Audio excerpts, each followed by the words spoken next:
Good afternoon and welcome to week 6. I hope you all are having a wonderful day. And again, as always, thank you for the contributions to this course, especially in the discussion board. Your posts, your interactions really help facilitate collaborative learning using technology for this course. And with that, I want to jump into this week's topic. So this week, we're going to focusing on having a plan and writing a grant. Learning outcomes, you're going to communicate through a variety of digital media. Notice that one stays pretty through most of the course. You're going to explore the importance of digital literacy and digital citizenship. I cannot express this enough. So as we introduce new technology tools and platforms to our students, always take the opportunity to work with your students and explain the importance of, lack of a better technical term, right, being nice on whatever technology they're using. So it's important to really emphasize that. Learning to collaborate with our colleagues, and then in the context of an educational grant proposal, how to contribute to site-based planning or local decision-making regarding the use of technology and the acquisition of technology resources. Your videos and resources for this week are digital literacy and citizenship resources. Please make sure you click on each one, and please make sure that you're looking at those in totality. And then grant writing. There are a number of resources on grant writing. Again, please look at those in their totality, and please click on each one prior to starting the assignment. For the discussion board, you do not need a citation for this week. Okay, I'm going to emphasize that enough. You do not need a citation for this week, because I am asking your own personal opinion on writing a grant. What are your concerns? Have you done this before? Was it successful, right? And you're going to be sharing, share what you are requesting in your grant and to whom you plan to submit that to. And then for our assignment. So I always want to make sure we're very clear on how to backwards map this, right? Please look at the directions for the assignment first. Always click on that, look at the directions. Now this one is unique. It is a group project. There are 2 or 3 of you per group. The next thing is, typically these assignments have been due at the end of the week. This assignment is not due until the end of week 7. So you really have 2 weeks to work on that. And then thirdly, you're going to be submitting a real or a mock grant proposal. So I often get, well, I don't actually want to do a grant. Okay, fantastic. Then do a mock one, right? Or I've actually seen students utilize this activity to apply for a real grant. And then sometime later, they'll email me and say, well, you'll never believe I actually got the grant. So it is a worthwhile activity. So again, follow the grant template. So within the directions, there's a hyperlink for that grant template.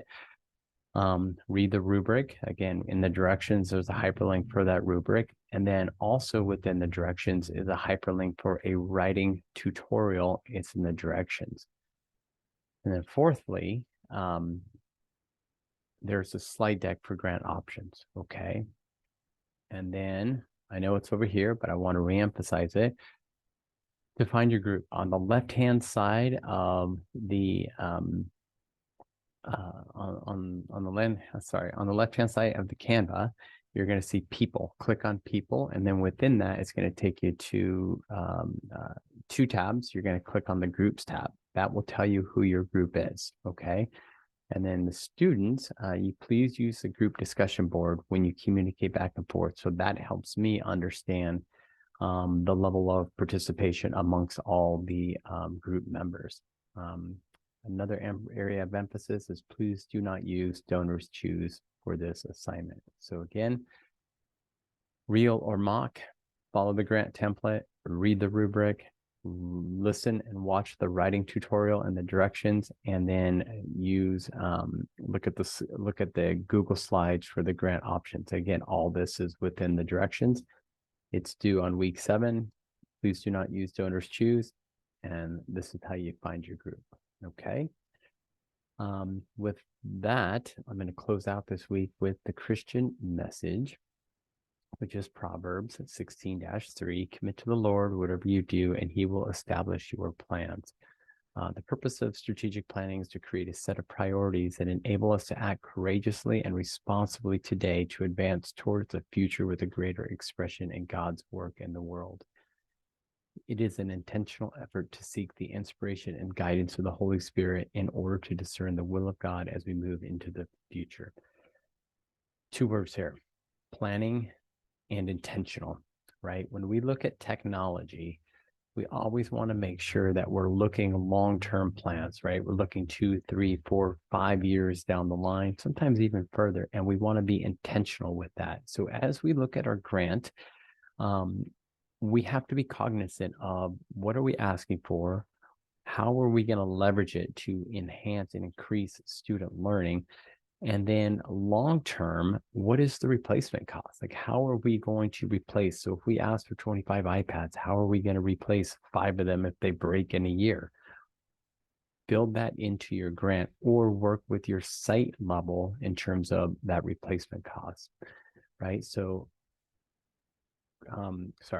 So as we look at this, right, we're looking at the planning and the intentional efforts.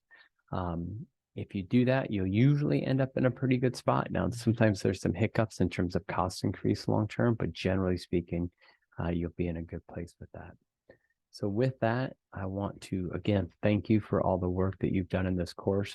Please make sure that you follow my instructions for this assignment. And remember, you have 2 weeks to do it. It's due at the end of week 7. With that, have a wonderful weekend. God bless.